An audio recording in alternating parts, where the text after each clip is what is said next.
Bună! Sunt Ariana și astăzi facem slime. Dar facem slime cu un șampon. Și o să încercăm și să facem și cu borax și șampon cu borax, dar nu știu dacă merge. Ok, deci pentru primul slime cu șampon o să avem nevoie de șampon, o ceva în care să amestecăm, ceva cu care să amestecăm și sare. Și un sare. Asta avem nevoie și de un congelator. Deci să în prima oară luăm șampon și turnăm, cam că vrea să fie mai mult. Oh, mă scuzați, să fac un telefon, mult mai mic. Am luat farfuliță mai mică.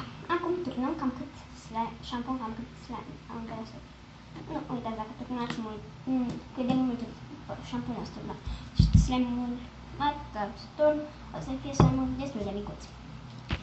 Și cum să vă pun să vedeți mai bine.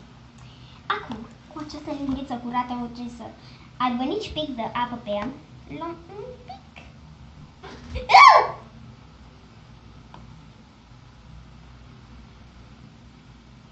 Mă scuzați, am speriat.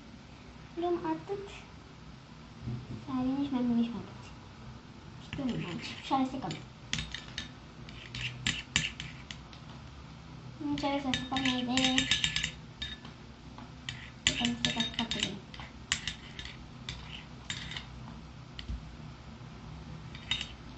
Începe să-mi se lipească atât de repede.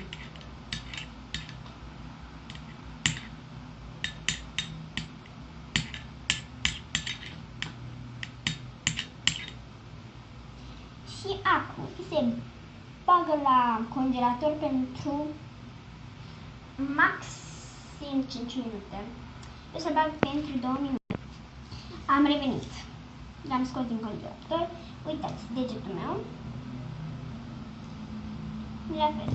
Acum o să șterg această linguriță. Nu o spălăm, să o șterg extrem de bine. Sau puteți schimba.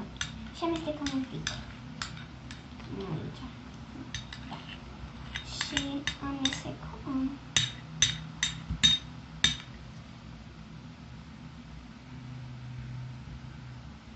Dacă nu vă iese, înseamnă că trebuie să stați mai mult la congelator.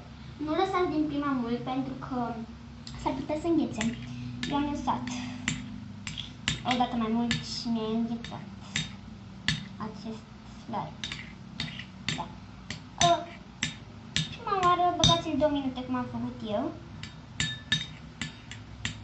Și după...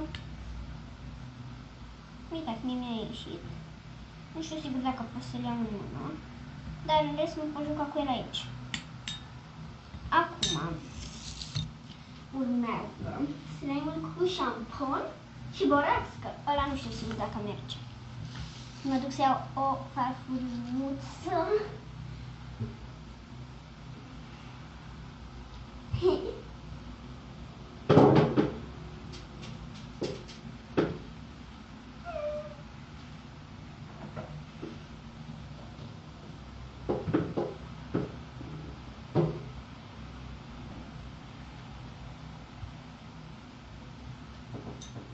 Gata!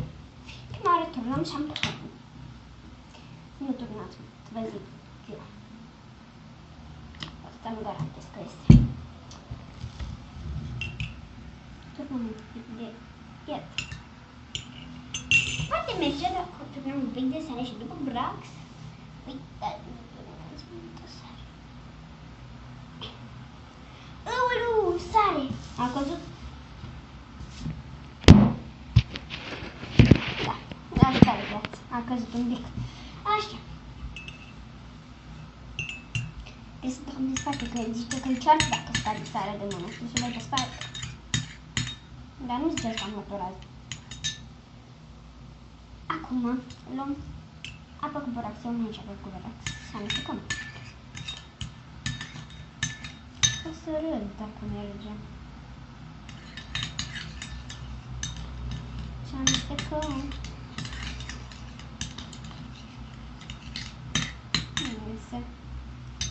Testez șoat cu borax. Nu folosiți boraxul la șampon. Acum o să Strângem. Asta este lucru. Apă, borax aici. Șamponul de spălare. Da, uitați. Deci acest slime a ieșit, ăsta e bun. Îl poți lua și în mână. E mai bun slime-ul ăsta, atâta zic. Da. În rest, dacă îmi va ieși prima oară acest slime, trebuie lăsat la congelator. Deci foarte puțin pe mânuță. Deci cred că mai trebuie lăsat un pic la congelator vreo 2 minute. Da, 2 minute. Așa. Deci, cam asta a fost videoclipul de astăzi. Dacă v-a plăcut, nu uitați să dați like, să vă abonați și share dacă veți face și prietenii voștri. Da, să nu uitați că la suma de 30 de abonați ori fac provocări, ori Q&A. Da. Oricum, chiar dacă nu ajung la 30 de abonați, fac provocări și Q&A. Așa că, dacă vreți și puteți și vă rog, puteți lăsa și voi în comentarii niște provocări, dar fără muștar. Urăsc muștarul. Nu pot să mănânc muștar.